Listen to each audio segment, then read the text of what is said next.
Selamat pagi Bapak Ibu Saudara sekalian, selamat Paskah. Pada saat ini kita akan masuk ke dalam kebaktian Paskah. Mari kita membacakan ayat dari firman Tuhan, Markus 16 ayat 1 sampai ke 6.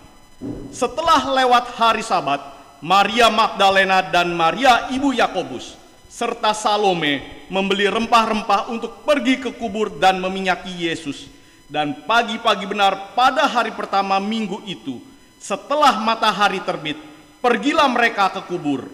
Mereka berkata seorang kepada yang lain, "Siapa yang akan menggulingkan batu itu bagi kita dari pintu kubur?" Tetapi ketika mereka melihat dari dekat, tampaklah batu yang memang sangat besar itu sudah terguling. Lalu mereka masuk ke dalam kubur, dan mereka melihat seorang muda yang memakai jubah putih duduk di sebelah kanan. Mereka pun sangat terkejut. Tetapi orang muda itu berkata kepada mereka, "Jangan takut, kamu mencari Yesus orang Nazaret yang disalibkan itu. Ia telah bangkit, ia tidak ada di sini. Lihat, inilah tempat mereka membaringkan dia." Mari Bapak Ibu Saudara sekalian, kita menyambut ayat firman Tuhan ini dengan menaikkan pujian dari Nafiri Rohani 109 bait pertama sampai yang ketiga. Yesus sudah bangkit.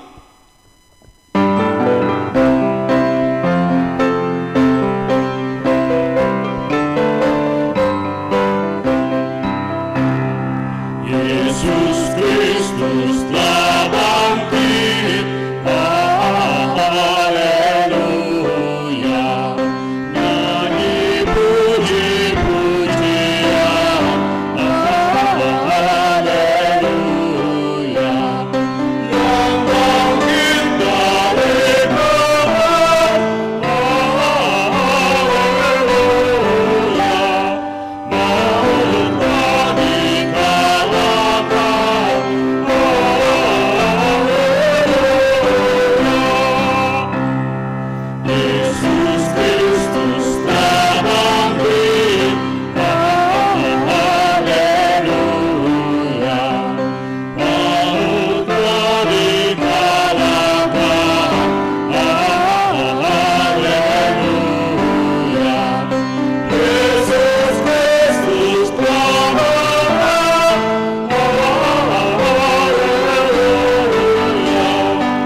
Saudara-saudara, Tuhan Yesus Kristus telah bangkit dari antara orang mati.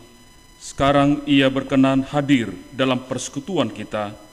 Oleh sebab itu, marilah kita merendahkan diri di hadapan-Nya, karena ibadah kebaktian Yesus Kristus terjadi di dalam pertolongan Allah Bapa Pencipta langit dan bumi, dan dari Dia yang tidak pernah meninggalkan pekerjaan tangannya sampai selama-lamanya.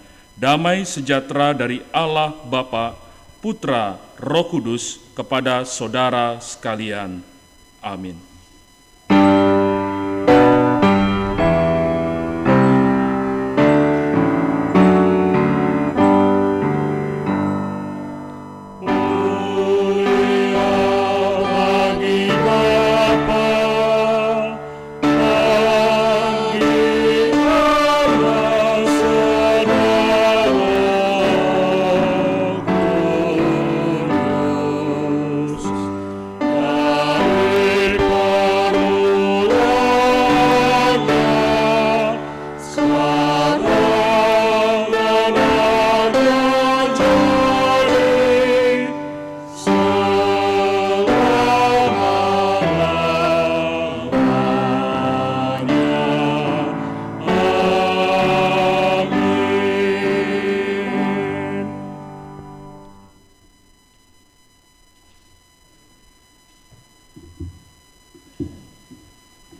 Hai maut, di manakah kemenanganmu?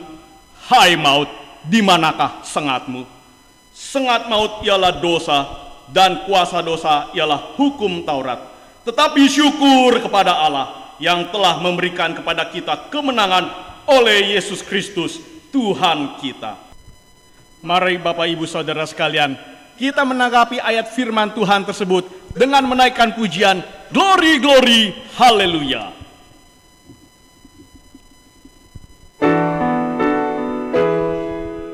Glory, glory, hallelujah.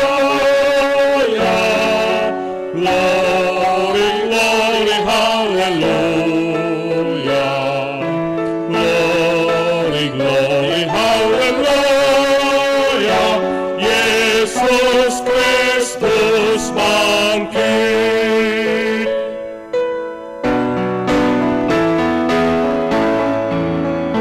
Haleluya, haleluya, angkat hati dan suara, nyanyikan padanya hidung sukacita dan sembah. Dia yang mati di salib untuk keselamatan dunia, Kristus mulia telah bangkit. Glory, glory, hallelujah. Glory, glory, hallelujah. Glory, glory, hallelujah. Yesus Kristus bangkit. Kini rantai besi putus, Ia telah berjaya. Sinar dan hidup abadi fajar Paskah yang indah, yang menang dan kita ikut dalam kemuliaannya. Dia benar, Dia Tuhan, Dia hiduplah. Glory, glory, hallelujah. Glory, glory, hallelujah. Glory, glory, hallelujah. Yesus Kristus bangkit. Glory, glory, hallelujah. Glory, glory, hallelujah. Glory, glory, hallelujah. Yesus Kristus bangkit. Yesus Kristus bangkit. Yesus Kristus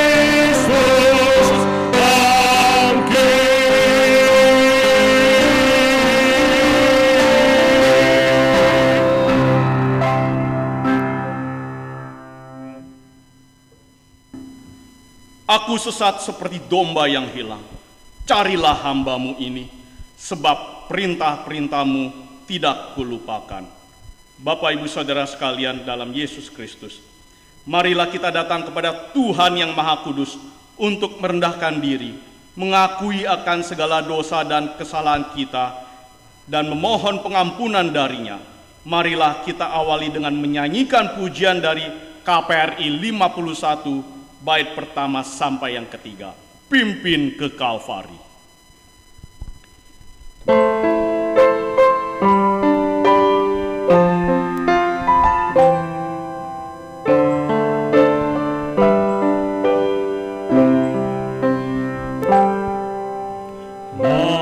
Mahkotanya Raja hidup, mulia bagimu.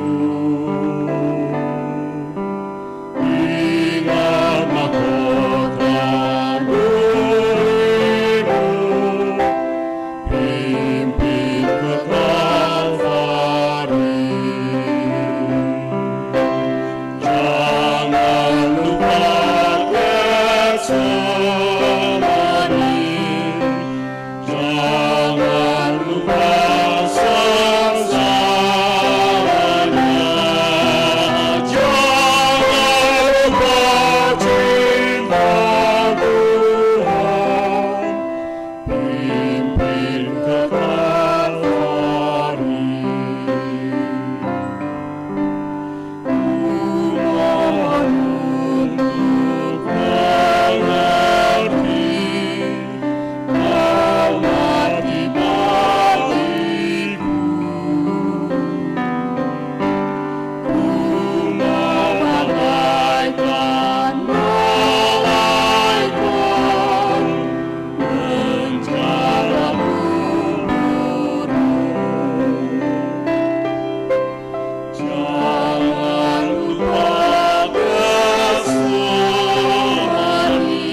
Memikul salibku.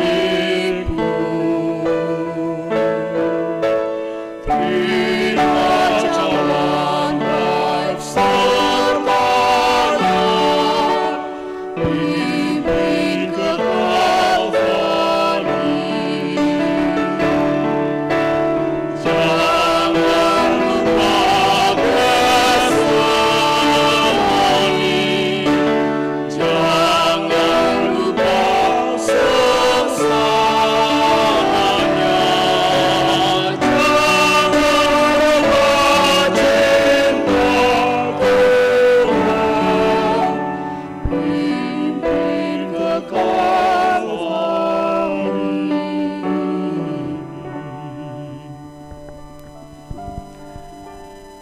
Mari kita berdoa. Bapa kami di surga, terima kasih untuk kesempatan yang ada pada hari ini, di mana kami kembali masing-masing secara pribadi terbuka di hadapan Tuhan, mengaku segala dosa dan pelanggaran kami. Kami percaya ya Tuhan, ketika kami mengaku dosa-dosa kami, maka Engkau setia dan adil. Engkau akan mengampuni setiap dosa dan pelanggaran kami, dan kami percaya Engkau akan menghapus dosa-dosa kami. Bapa kami di surga, kami percaya bahwa Allah di dalam Kristus Yesus yang telah memberikan pengampunan, di mana Yesus yang telah mati di kayu salib, darahnya tercurah di atas kayu salib tersebut untuk mengampuni, untuk menghapus dosa-dosa kami. Terima kasih Bapa di surga untuk pengampunan yang telah Tuhan berikan. Di dalam nama Tuhan Yesus kami berdoa dan bersyukur untuk pengampunan yang telah diberikan kepada kami. Amin. Kepada semua orang yang sungguh-sungguh dan tulus dalam pengakuannya, dengarlah firman Tuhan yang terambil dari Yohanes pasal 3 ayat yang ke-16 yang berkata, "Karena begitu besar kasih Allah akan dunia ini, sehingga ia telah mengaruniakan anaknya yang tunggal, supaya setiap orang yang percaya kepadanya tidak binasa, melainkan beroleh hidup yang kekal." Berdasarkan firman Tuhan ini, maka sebagai hamba Yesus Kristus, saya memberitakan bahwa pengampunan dosa telah berlaku bagi kita di dalam nama Bapa, Anak, dan Roh Kudus. Amin.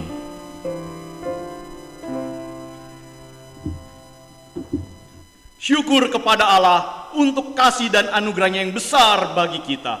Marilah kita memuji Tuhan dari Nafiri Rohani 219 ayat pertama sampai yang kedua. Sebab Dia hidup.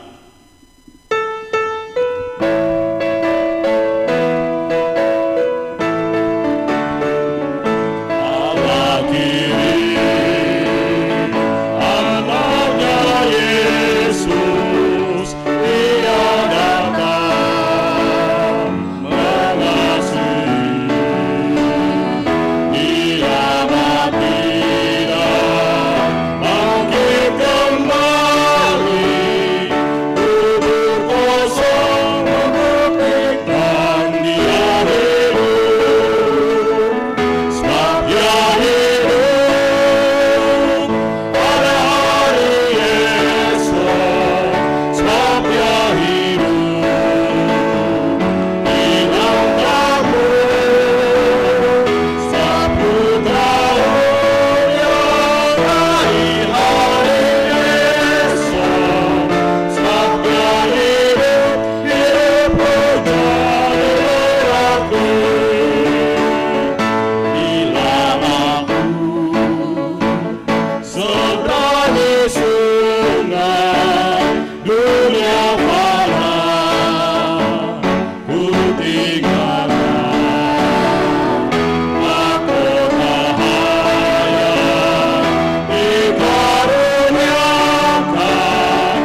Jemaat yang terkasih, marilah kita mempersiapkan hati dan pikiran kita untuk mendengar dan merenungkan firman Tuhan.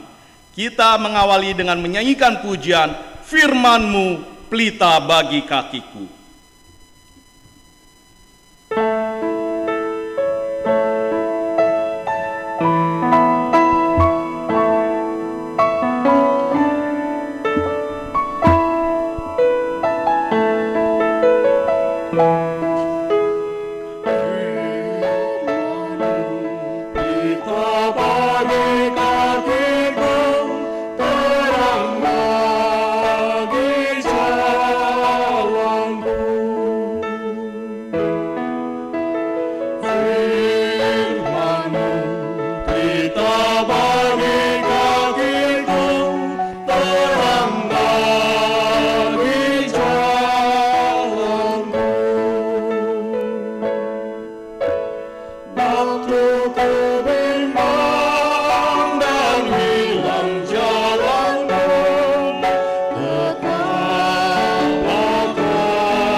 Bapak Ibu Saudara sekalian, pemberitaan firman Tuhan akan dibawakan oleh Evangelis Pangulu Majusi Pahutar dengan tema Kebangkitan Kristus Membawa Kehidupan.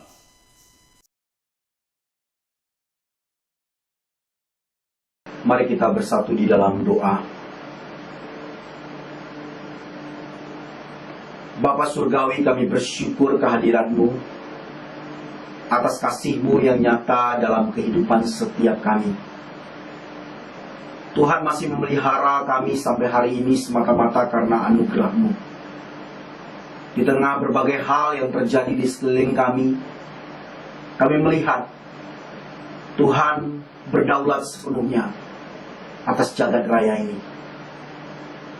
Di dalam kesempatan yang indah, kami dapat bertemu melalui media yang Tuhan hadirkan. Biarlah kami sama-sama boleh belajar kebenaran firman-Mu. Melalui firman-Mu saja kami dapat dikuatkan, kami dapat dimampukan untuk menjalani kehidupan ini. Tuhan, berbicaralah kepada kami, pakai hamba-Mu yang akan menyatakan isi hati-Mu. Tuhan, tolong setiap kami, untuk kami semakin memahami apa yang menjadi kehendak-Mu bagi kami. Di dalam nama Tuhan Yesus Kristus kami berdoa, dan kami mengucapkan syukur. Amin. Selamat Paskah, Bapak Ibu yang terkasih di dalam Tuhan Yesus Kristus. Adalah satu sukacita yang luar biasa. Kita boleh kembali dipertemukan, sekalipun melalui media virtual seperti ini. Pagi hari ini saya akan berbicara kepada setiap kita mengenai kebangkitan Kristus yang membawa kehidupan. Bapak Ibu yang terkasih di dalam Tuhan Yesus Kristus, ketika kita berbicara mengenai kebangkitan Kristus, tidak ada ragu, tidak ada keraguan sedikit pun di dalam kehidupan yang kita jalani sebagai orang percaya bahwa Kristus anak Allah itu telah dibangkitkan oleh Allah dari antara orang mati. Dan yang menariknya, ketika kita berbicara bukan hanya secara imani bahwa Kristus itu telah bangkit dari antara orang mati, kita juga dipertunjukkan oleh para sarjana Alkitab yang menyebutkan minimal ada 5 fakta kebangkitan Kristus yang dapat kita percayai di dalam kehidupan yang kita jalani. Di dalam fakta sejarah yang diungkapkan oleh Gary Habermas dan Michael R. Licona, itu ditunjukkan bahwa Kristus itu benar-benar bangkit dengan fakta yang pertama bahwa Kristus itu benar-benar disalib. Kristus yang disalib ini bukan cerita bohong. Kristus yang disalib ini adalah fakta sejarah itu sendiri. Bagaimana Flavius Josephus, Tacitus, Lucian, dan juga tulisan yang terdapat di dalam Talmud menunjukkan kepada kita bahwa Kristus itu benar-benar disalibkan. Fakta yang kedua yang ditunjukkan kepada kita adalah fakta yang hadir di dalam kehidupan para murid, di mana murid-murid ini menjadi saksi mata dari kebangkitan Kristus itu sendiri. Murid-murid menyaksikan bahwa Kristus itu menampakkan diri kepada mereka, bukan hanya kepada satu orang, bukan hanya kepada segelintir orang, tetapi kepada murid-murid yang ada pada waktu itu. Yesus menampakkan diri bahwa Yesus itu telah bangkit dari antara orang mati. Fakta yang ketiga yang ditunjukkan oleh Gary Habermas dan Michael R. Licona kepada kita adalah fakta perubahan yang terdapat di dalam kehidupan seorang yang bernama Saulus, yang kemudian disebut dengan Paulus. Saulus adalah seorang penganiaya jemaat. Bagaimana di dalam kehidupannya kemudian terjadi satu perubahan yang drastis di dalamnya, di mana Saulus itu menjadi orang percaya, yang menjadi murid Tuhan, pengikut jalan Tuhan. Ada satu turning point yang begitu luar biasa yang hadir dalam kehidupan Paulus, dan Paulus yang menyaksikan Kristus yang telah bangkit, yang menampakkan diri kepadanya. Kemudian fakta yang keempat ditunjukkan kepada kita adalah kehidupan daripada Yakobus, saudara Tuhan Yesus. Bagaimana diketahui bahwa Yakobus ini meragukan tentang kebangkitan daripada Kristus. Tetapi ketika Yakobus memahami bahwa Kristus itu benar-benar bangkit, ia adalah saksi yang setia untuk kebangkitan. Ia yang memimpin sidang di Yerusalem, membahas persoalan-persoalan jemaat. Ia yang dijadikan soko guru oleh jemaat pada waktu itu, dan ia juga yang menulis surat Yakobus. Kemudian fakta yang kelima yang disajikan kepada kita mengenai kebangkitan Kristus. Kristus bangkit ditunjukkan dari makam yang kosong. Tidak ada keraguan mengenai hal ini. Kesaksian itu didapati bukan hanya oleh para murid sendiri, tetapi para penjaga makam dan dusta yang dikemukakan oleh mahkamah agama pada waktu itu. Makam Kristus kosong menunjukkan Kristus telah bangkit. Ketika kita membicarakan tentang kebangkitan Kristus, kebangkitan Kristus ini membawa kehidupan bagi engkau dan saya. Engkau dan saya dilayakkan untuk berdiri di hadapan tahta kasih karunia Allah. Engkau dan saya itu sama-sama boleh bergandengan tangan untuk merayakan Kristus yang bangkit. Kenapa? Karena Kristus itu memberikan kehidupan yang baru bagi engkau dan saya. Pagi hari ini, kita akan sama-sama melihat kembali kebenaran firman Tuhan yang akan memberikan tuntunan kepada kita. Ketika kita memikirkan tentang Kristus yang bangkit, yang membawa kehidupan, memberikan kehidupan baru bagi engkau dan saya. Engkau dan saya hidup sebagai anak-anak Allah di dalam kehidupan ini. Mari kita coba tanyakan, apa makna kebangkitan Kristus itu bagi kita pribadi lepas pribadi? Ketika Kristus bangkit, Ia membawa kehidupan. Apa yang kita lakukan sebagai orang-orang yang telah menerima kehidupan yang sudah Kristus anugerahkan? Kita buka sama-sama firman Tuhan dari 1 Petrus pasal 1 ayat yang ke-17 sampai dengan ayat yang ke-21. 1 Petrus pasal 1 ayat yang ke-17 sampai dengan ayat yang ke-21. Dikatakan demikian kepada kita. Dan jika kamu menyebutnya Bapa, yaitu Dia yang tanpa memandang muka menghakimi orang menurut perbuatannya, maka hendaklah kamu hidup di dalam ketakutan selama kamu menumpang di dunia ini. Sebab kamu tahu bahwa kamu telah ditebus dari cara hidupmu yang sia-sia yang kamu warisi dari nenek moyangmu. Itu bukan dengan barang yang fana, bukan pula dengan perak atau emas, melainkan dengan darah yang mahal, yaitu darah Kristus, yang sama seperti darah anak domba yang tak bernoda dan tak bercacat. Ia telah dipilih sebelum dunia dijadikan, tetapi karena kamu, Ia baru menyatakan dirinya pada zaman akhir.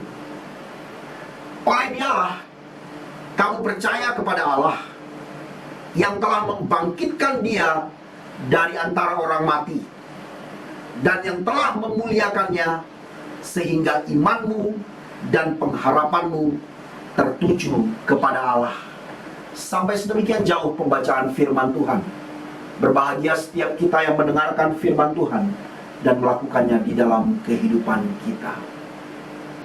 Surat daripada Rasul Petrus ini ditujukan kepada orang-orang percaya yang ada di Asia Minor, ya, di Asia Kecil, yang terserak kemana-mana oleh karena penganiayaan yang dialami.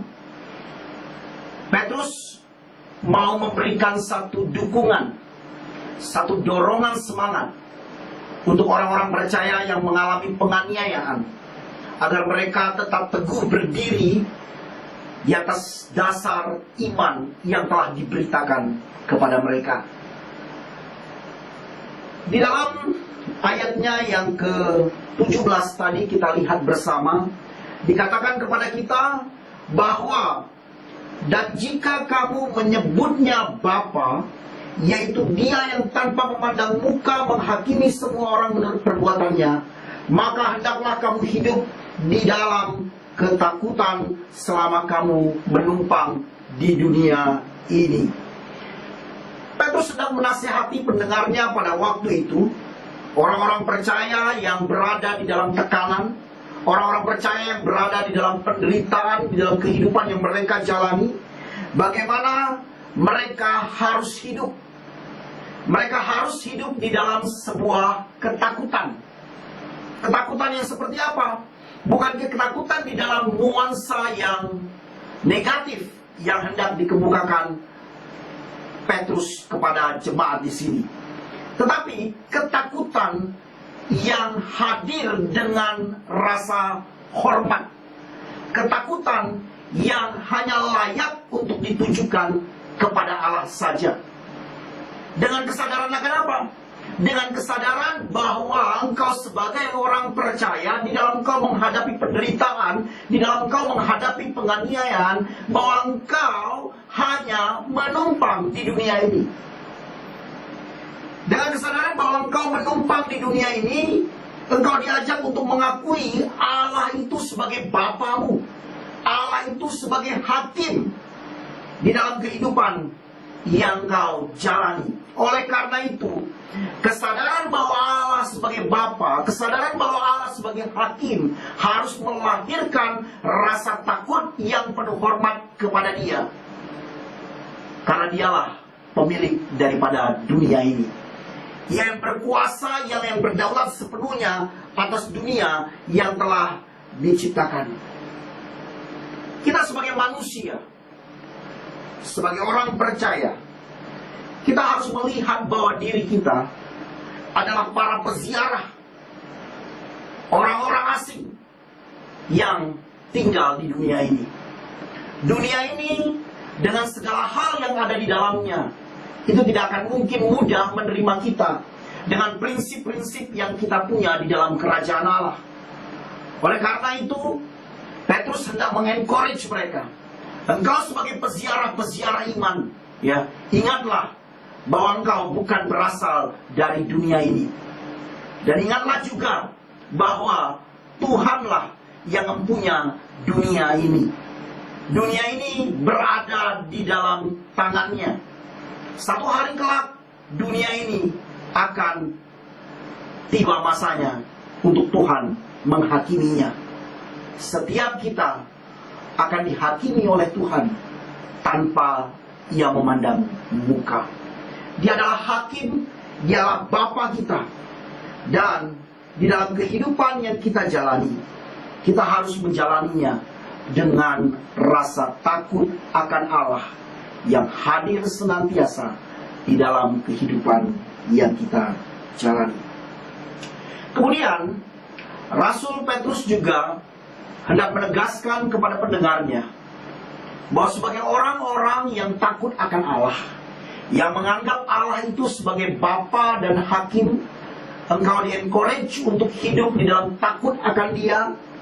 Dan sebagai orang percaya, engkau harus memahami bahwa hidupmu adalah sebuah perziarahan iman. Maka, ya, seluruh waktu yang engkau jalani di dunia harus engkau jalani dengan kesadaran takut akan Allah yang hadir senantiasa. Oleh karena itu, Petrus melanjutkan, ia mengingatkan orang-orang percaya bahwa kita telah ditebus oleh Allah. Kita telah dibeli kembali. Konsep penebusan berbicara mengenai pembelian kembali dari perbudakan. Dan tebusan tersebut dibayarkan kepada Bapa. Ditebus dengan apa? Bukan dengan barang yang fana, bukan dengan emas atau perak, melainkan ditebus dengan darah anak domba, darah yang mahal, darah yang tak bercacat celah, yang tak bernoda, untuk menjadi korban penebusan bagi engkau dan saya. Kemudian ayat tersebut dilanjutkan bahwa penebusan yang dikerjakan oleh Kristus itu bukan hanya untuk membayar engkau dan saya kepada Bapa, tetapi penebusan yang dikerjakan oleh Kristus juga berbicara mengenai penebusan dari kehidupan yang sia-sia di dalam kehidupan yang kita jalani. Seharusnya perenungan akan penebusan yang telah Kristus kerjakan harus menjadi dorongan yang kuat bagi kita, untuk kita di dalam kehidupan yang kita jalani secara terus-menerus untuk hidup kudus, untuk takut akan Allah di dalam kehidupan yang sedang kita jalani.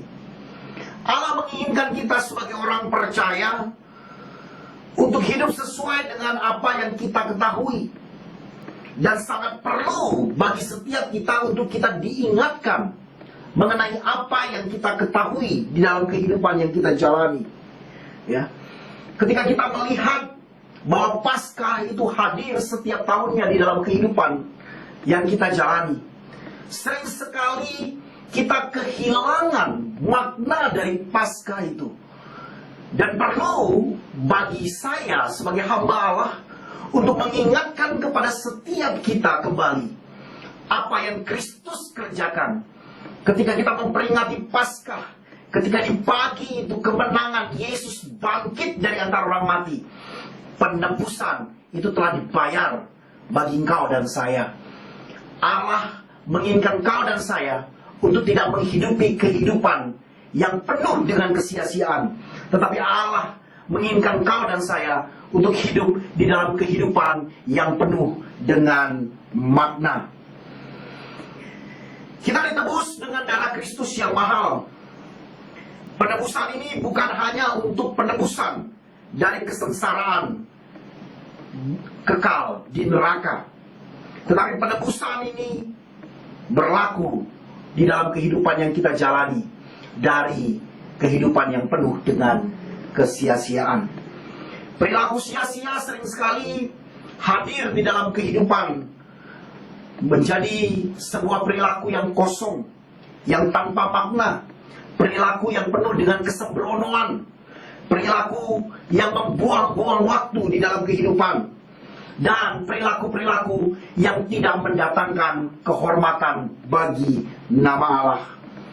Di dalam ayat yang ke-20 dan ayat yang ke-21, Petrus menjelaskan kepada kita bagaimana Sang Penebus itu melakukannya, bagaimana Sang Penebus itu mendamaikan kita dengan Allah, bagaimana kita dapat mempercayai Allah oleh pekerjaan daripada Sang Penebus. Bagaimana di dalam kehidupan kita adalah umat yang ditebus, yang kemudian nanti dilanjutkan sebagai hidup sebagai umat yang ditebus adalah kehidupan yang harus senantiasa mempermuliakan Allah melalui setiap tindakan-tindakan yang nyata kepada sesama kita manusia. Bapak Ibu yang terkasih di dalam Tuhan Yesus Kristus, momen Paskah kita kembali diingatkan bahwa kebangkitan Kristus itu memberikan kehidupan bagi kita. Kebangkitan Kristus membawa kehidupan yang baru bagi setiap kita, umat yang percaya kepadanya. Pertanyaannya, ketika kebangkitan Kristus itu membawa kehidupan yang baru, membawa satu perubahan di dalam kehidupan kita sebagai orang percaya, apa yang kita harus lakukan?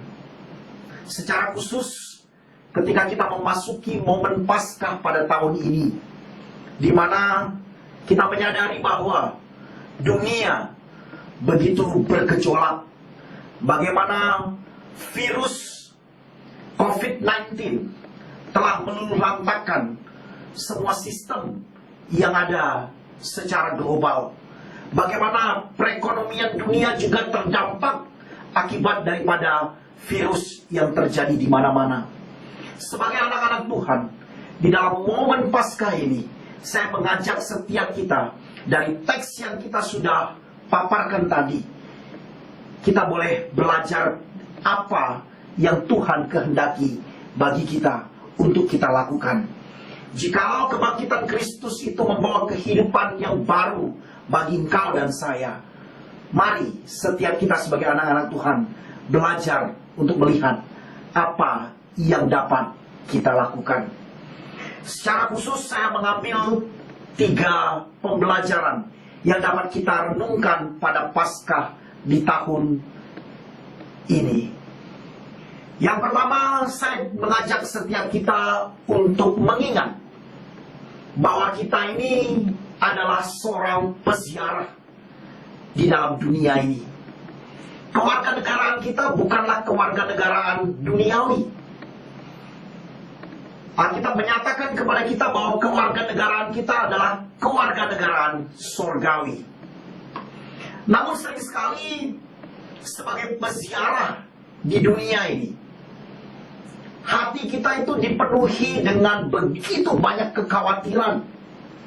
Kita sebagai manusia, terkadang kita cenderung untuk terlalu erat menggenggam sesuatu yang ada di sekeliling kita, sesuatu yang ada di tangan kita. Dan kita begitu nyaman ketika segala sesuatu yang hadir di sekeliling kita itu berada di dalam kontrol setiap kita. Sering sekali kita tidak senang dengan keadaan yang tidak bisa kita kendalikan. Tetapi melalui fenomena COVID-19, kita sebagai manusia, kita menyadari betapa rentannya kita. Betapa kita itu rapuh. Betapa kita harus sujud di hadapan Sang Pencipta. Kita harus menyadari, Bapak Ibu Saudara, bahwa kita adalah peziarah.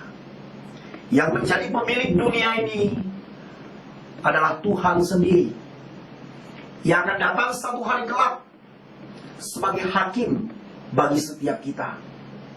Justru di dalam pengenalan kita akan Dia sebagai Bapa dan juga sebagai hakim, kita dapat melihat ada satu koneksi yang begitu erat antara Allah sebagai Bapa dan Allah sebagai hakim.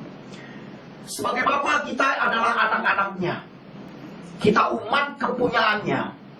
Namun sebagai hakim, aspek keadilan yang Dia miliki itu tidak meluputkan kita dari tanggung jawab kita sebagai anak-anak Allah untuk menghidupi kehidupan yang penuh dengan takut dan gentar di hadapan Dia. Justru dalam respect kita, dalam rasa takut kita kepada Dia, akan tumbuh cinta kita, penghormatan kita, kekaguman kita kepada Dia yang adalah Bapa kita. Ingatlah bahwa kita adalah peziarah di dalam dunia ini. Tidak ada yang dapat kita genggam dengan tangan kita. Semuanya ada di tangan Allah yang berdaulat. Yang Tuhan perintahkan kepada engkau dan saya bagaimana di dalam kehidupan yang kita jalani. Kita harus belajar untuk takut akan Dia. Kita harus belajar untuk tunduk sepenuhnya kepada Dia. Kita mendengar ada begitu banyak peristiwa COVID secara khusus. Saya sebagai pribadi setiap hari melakukan update berkaitan dengan jumlah korban jiwa, berkaitan dengan orang-orang yang terpapar. Ada begitu banyak berita-berita yang masuk baik melalui media sosial maupun televisi mengenai perkembangan yang terjadi di Indonesia maupun di berbagai belahan dunia akhir-akhir ini. Tetapi melalui peristiwa itu ada begitu banyak informasi yang masuk. Bagaimana setiap kita sebagai anak-anak Tuhan menyikapinya? Adakah setiap kita betul-betul menyadari bahwa Tuhan berdaulat atas semua ini? Kita sebagai peziarah yang hadir di dunia, kita hanya diajar untuk berserah sepenuhnya kepada Dia. Melalui peristiwa yang terjadi di depan mata kita, kita kembali disadarkan untuk takut akan Allah di dalam kehidupan yang kita jalani. Seorang hamba Tuhan, Paulus Yohanes yang kedua, itu berkata begini, jangan takut untuk menjadi orang-orang kudus. Jangan takut di dalam kehidupan perziarahan kita. Mengikuti Kristus sebagai sumber kebebasan dan terang.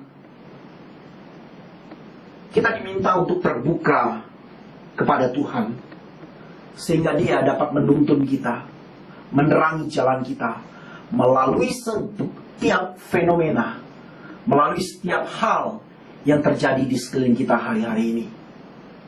Mari Bapak Ibu yang terkasih, yang pertama kita bisa belajar bagaimana di dalam kehidupan kita, kita mengingat kita ini adalah para peziarah di dalam dunia ini.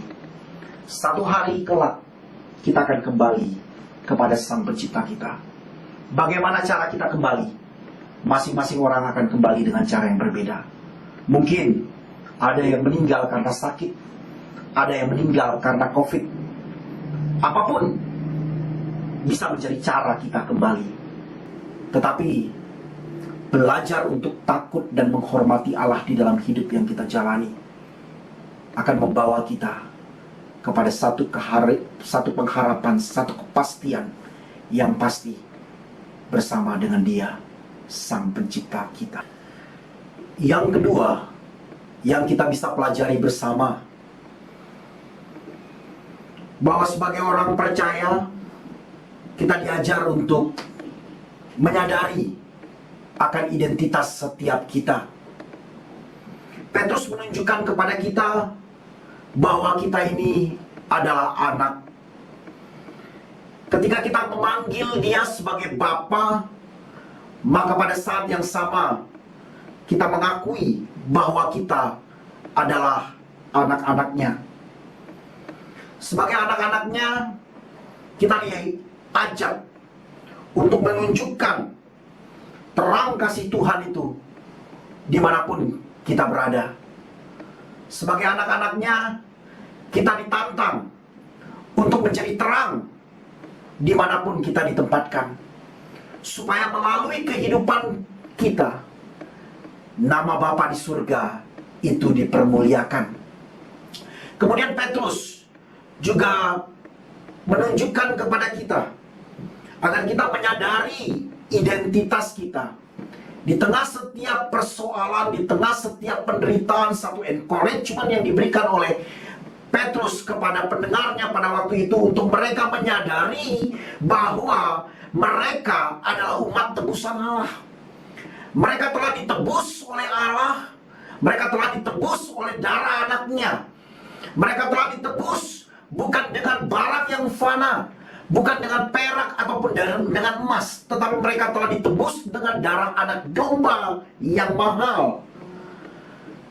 Maka dari itu, kesadaran akan identitas ini boleh membawa kita untuk terus mempercayakan kehidupan kita kepada Tuhan. Dan kita boleh diajak untuk menjadi terang Tuhan dimanapun kita berada. Jikalau kita sebagai umat Allah tidak menyadari akan identitas kita, kita sebagai umat Allah tidak menyadari panggilan setiap kita ketika kita ada di tengah-tengah situasi seperti ini, apa yang hendak kita akan pertanggungjawabkan di hadapannya? Masih beranikah kita memanggil Dia Bapa ketika kita tidak tahu apa yang menjadi kehendaknya?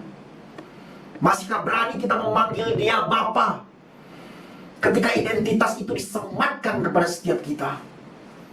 Engkau dan saya adalah anak-anak Allah.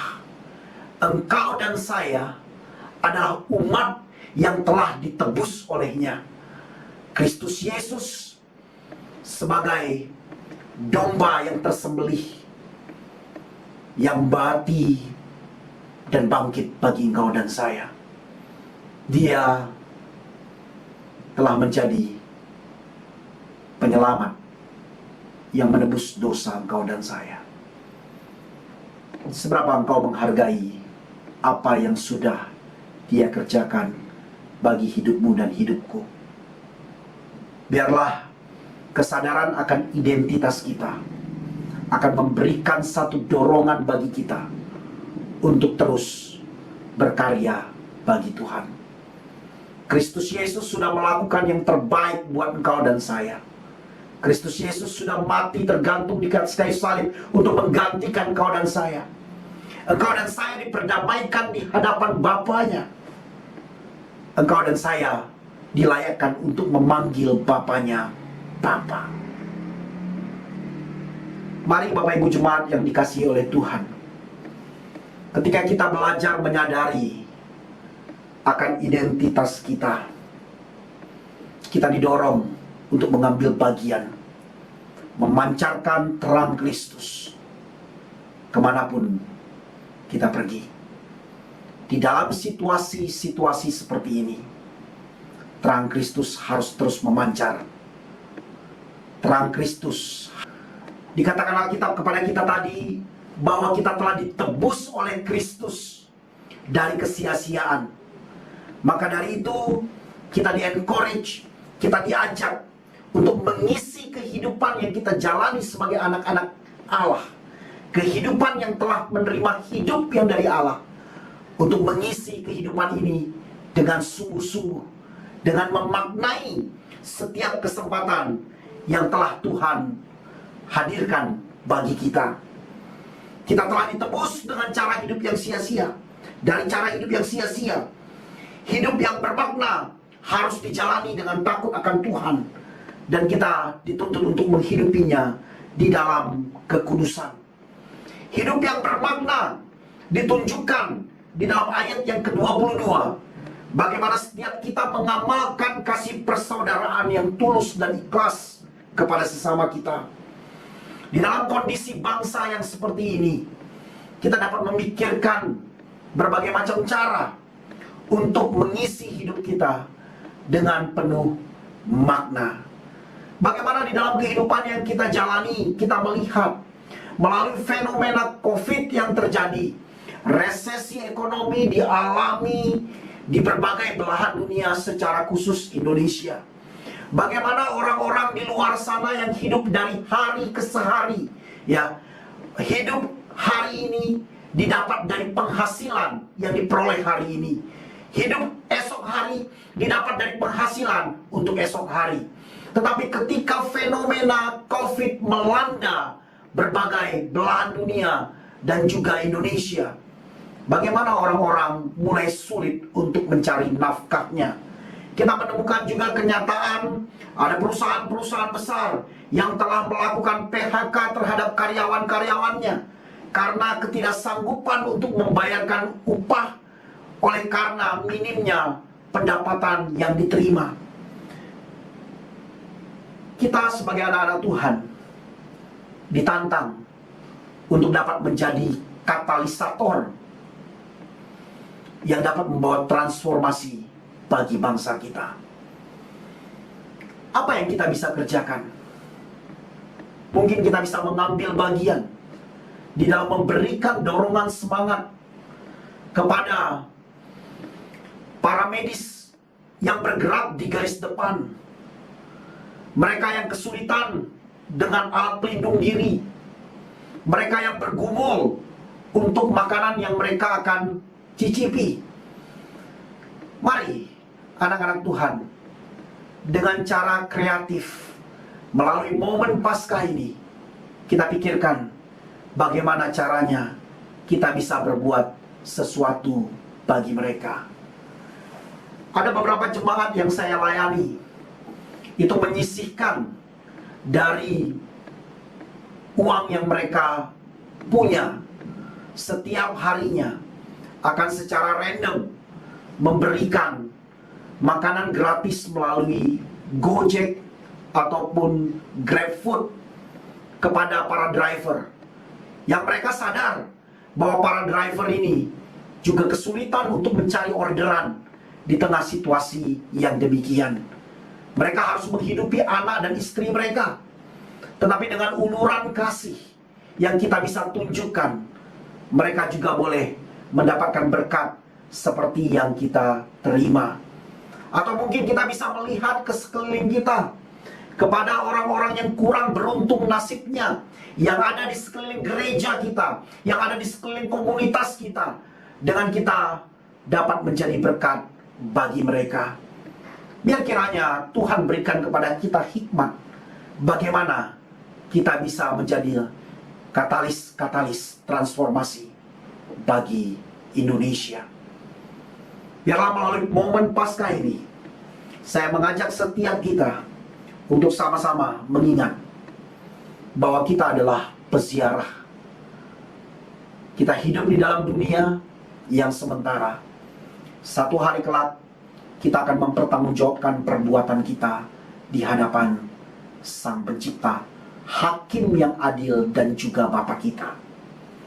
Yang kedua, mari kita menyadari identitas setiap kita sebagai pengikut-pengikut Kristus di tengah dunia ini. Bagaimana kita adalah umat yang telah ditebus oleh darahnya sendiri. Bagaimana setiap kita telah ditebus dari cara hidup kita yang sia-sia. Sadari identitasmu. Engkau berbeda dari dunia ini. Engkau dihadirkan di dunia ini untuk membawa terang kasih Kristus bagi sesamamu. Yang ketiga, kita belajar bersama bagaimana setiap kita diajak untuk mengisi hidup dengan penuh makna. Jadilah katalisator bagi transformasi bangsa ini. Ini saatnya bagi kita untuk bergerak. Biarlah momen Paskah ini menjadi kesempatan bagi kita untuk terus melanjutkan karya yang sudah kita kerjakan sebelumnya.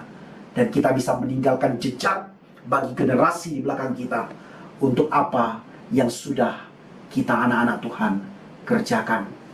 Satu kutipan terakhir dari Gary Habermas dan Michael Erlicona. Dia mengatakan bahwa ketika Allah kelihatan diam dan jauh, justru kebangkitan Kristus meneguhkan kita. Ketika fenomena COVID yang memakan korban di mana-mana, orang berseru kepada Tuhan dan seolah-olah Tuhan tidak menjawab. Ingatlah, kebangkitan Kristus mampu untuk meneguhkan setiap kita. Walaupun barangkali kita tidak mengerti mengapa Allah berdiam diri saat ini, kita dapat berpegang pada keyakinan yang diberikan dalam firman-Nya mengenai kasih-Nya kepada kita dan perhatiannya akan keadaan kita. Kristus yang berinkarnasi, mati, bangkit, naik ke surga adalah bukti nyata kepedulian Allah kepada setiap kita. Melalui momen Paskah ini, mari Bapak Ibu Jemaat yang terkasih, kita sama-sama melakukan yang terbaik yang kita bisa lakukan. Kebangkitannya yang membawa kehidupan bagi kita juga dapat kita tularkan kepada orang lain. Pada saat mereka melihat Kristus hidup di dalam kita, pada saat yang sama kita berdoa biar kiranya Kristus menggerakkan mereka untuk datang kepadanya. Amin. Mari kita tundukkan kepala, kita bersatu di dalam doa. Bapa Surgawi, kami bersyukur atas kasih-Mu. Kami bersyukur atas cinta-Mu yang besar, yang telah Engkau nyatakan kepada setiap kami. Kami hari ini berdiri di hadapan-Mu, memohon ya Tuhan, kiranya Engkau berbelas kasihan kepada kami. Kiranya Engkau memakai setiap kami di tengah momen yang hadir saat ini. Kami sebagai anak-anak Tuhan tidak terlarut di dalamnya, tetapi kami sebagai anak-anak Tuhan diajak untuk memahami akan diri kami, memahami identitas kami. Kami ditantang untuk sama-sama boleh mengingat bahwa kami adalah peziarah. Kami ditantang untuk mengingat bahwa kami adalah umat-Mu. Kami adalah umat tebusan-Mu. Kami ditantang untuk dapat mengisi hidup kami dengan penuh makna. Tuhan tolong kami hamba-hamba-Mu. Mampukan kami untuk menjadi katalisator bagi transformasi atas bangsa kami. Biarlah kiranya kehadiran kami dapat membawa berkat bagi orang-orang yang Tuhan hadirkan di sekeliling kami. Dalam nama Tuhan Yesus kami berdoa. Amin.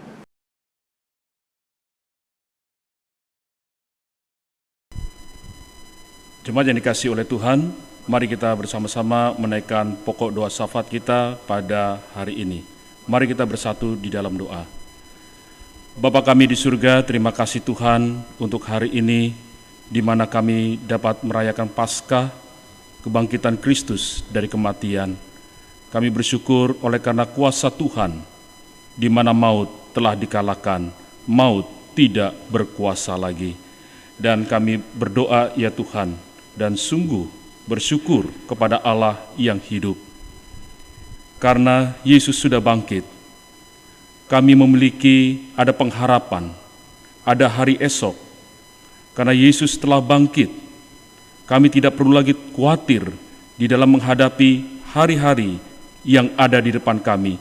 Kami tidak perlu lagi khawatir di dalamnya, karena ada Kristus yang telah bangkit. Dan kami bersyukur oleh karena kebangkitan Kristus. Berarti kami memiliki kehidupan yang penuh bermakna. Hidup kami menjadi berarti. Terima kasih ya Tuhan. Dan kami juga terus berdoa untuk saudara-saudara kami, orang percaya di seluruh muka bumi ini yang sedang beribadah, merayakan Paskah. Biarlah Tuhan juga memberkati, sehingga melalui ibadah perayaan Paskah pada tahun ini, yang mungkin berbeda dari tahun-tahun sebelumnya, namun tidak mengurangi makna akan arti kebangkitan Kristus. Biarlah Kristus hadir di tengah-tengah ibadah kami, sehingga Engkau menghampiri kami dan membuat kami semakin percaya, semakin setia di dalam mengikuti Tuhan. Dan kami berdoa juga Tuhan, biarlah Tuhan memberkati untuk seluruh umat percaya yang ada di muka bumi ini, sehingga kehidupan kami menjadi sebuah kehidupan yang bermakna.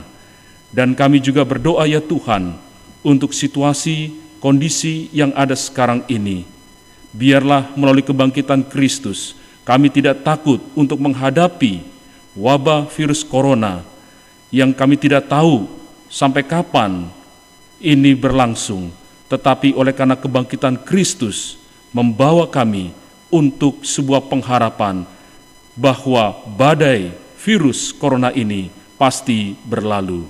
Dan kami juga berdoa ya Tuhan untuk pemerintah negara kami, biarlah Tuhan memberkati mereka di dalam menjalankan roda pemerintahan ini.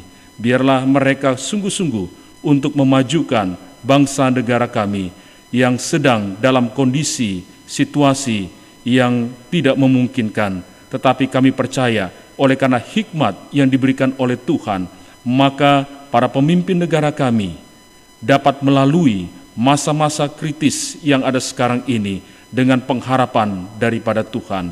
Dan kami juga berdoa ya Tuhan untuk stabilitas negara kami, secara politik, secara ekonomi, kami menyerahkan ke dalam tangan pengasihan-Mu, dan kami percaya bahwa Allah memelihara negara kami, sehingga negara kami tetap kuat, tetap eksis, oleh karena Tuhan yang menjaga dan melindungi negara kami.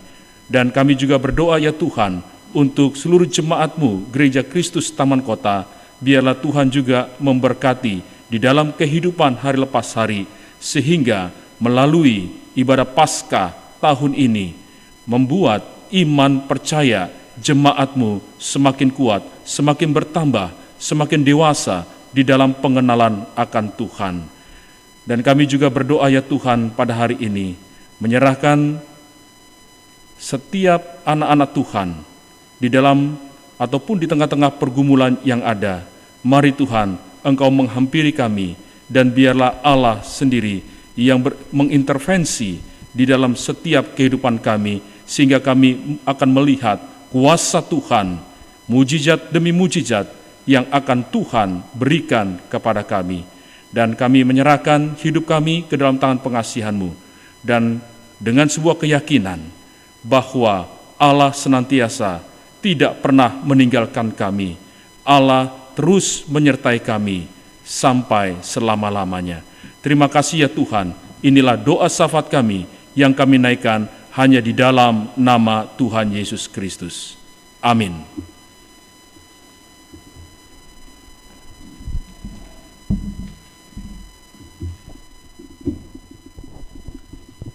Bapak, Ibu, Saudara sekalian, bersama dengan gereja Tuhan di segala tempat dan abad, marilah kita mengikrarkan pengakuan iman percaya kita sesuai dengan pengakuan iman rasuli dengan berkata, Aku percaya kepada Allah, Bapa yang Maha Kuasa, Khalik langit dan bumi, dan kepada Yesus Kristus, Anaknya yang tunggal Tuhan kita, yang dikandung dari Roh Kudus, lahir dari anak darah Maria, yang menderita di bawah pemerintahan Pontius Pilatus, disalibkan, mati dan dikuburkan, turun ke dalam kerajaan maut.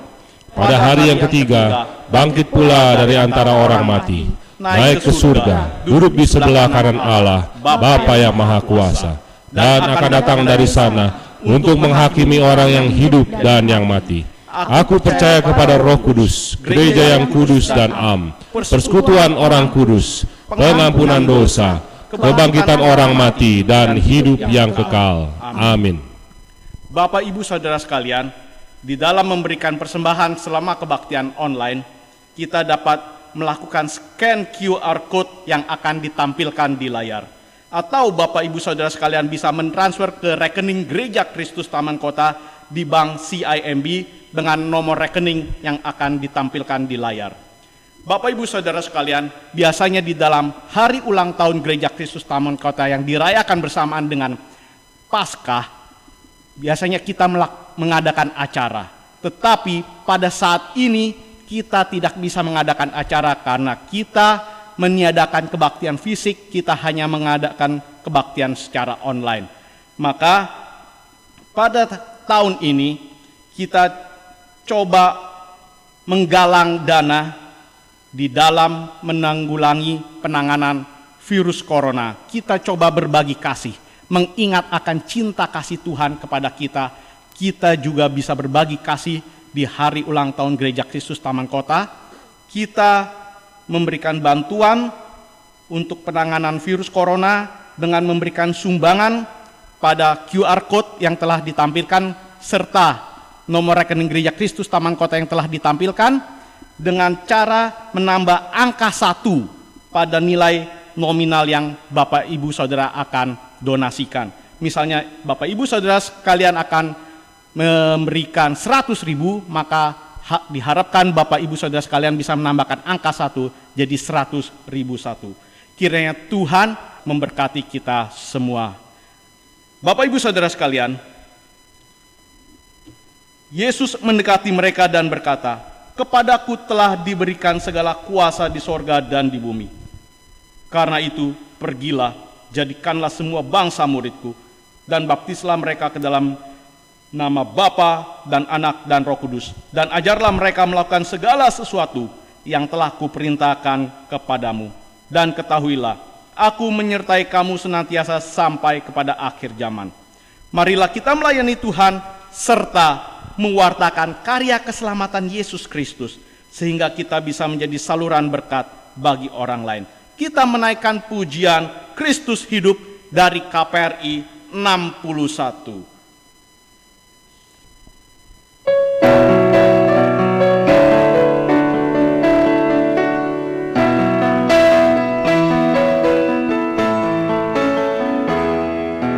Melayani Tuhan, sahabat yang benar.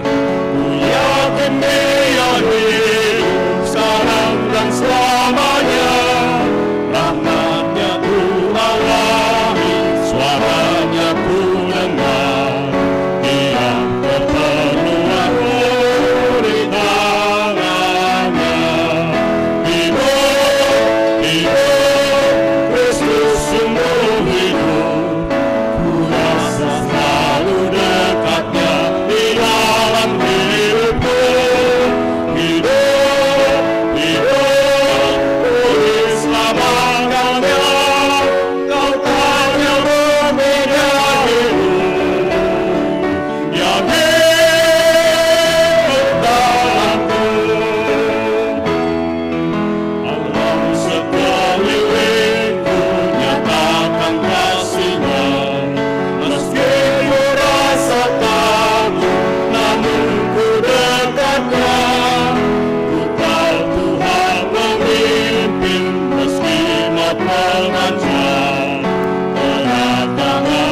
Jemaat kekasih Kristus, pergilah dalam perlindungan Tuhan yang senantiasa menyertai dan memberkati hidup kita.